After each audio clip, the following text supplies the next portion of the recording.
तर कैलास मानसरोवर यात्रेसाठी नेपाळला गेलेल्या कल्याण डोंबिवलीमधल्या 3 पर्यटकांचा 3 दिवसांपासून संपर्क होत नसल्यामुळे त्यांच्या कुटुंबियांची चिंता वाढली आहे। डोंबिवलीतील सुनील सुभेदार यांचा आणि कल्याण पश्चिम परिसरातील संजय पाटील आणि त्यांच्या पत्नी नलिनी पाटील यांचा यात समावेश आहे।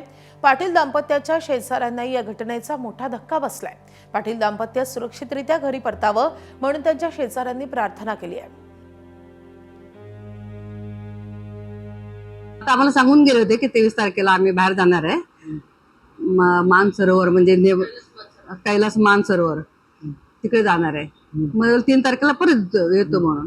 मग आता एक काल ते तिकडे काय झालं ते आता बाढ आली त्याच्यामुळे आता सगळे लोक बोलतायत की कुठं बेपत्ता आहेत म्हणून।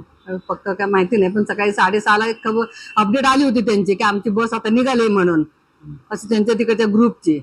नलिनी पाटीलच्या मिस्टरांचा भाऊ, मोठा भाऊ, तर त्यांच्याही संपर्क साधला। मग तो बोला ठीक आहे, तलाठीला मी नंबर दिला। मग त्याच्याकडे त्यांच्या मुलाचा नंबर घेतला, तो अमेरिकेला आहे। त्याचा नंबर साधला, मग त्याला फोन लावला तर त्याला नाही लागला, त्याच्या होणाऱ्या मिसेसला लागला। मग त्यांनी सांगितलं की म्हणजे ते तिथून निघालेत काठमांडूला, त्यांच्या मावशीचा मुलगा आणि त्यांचा मुलगा काठमांडू निघाले विमानाने त्यांना शोधण्यासाठी।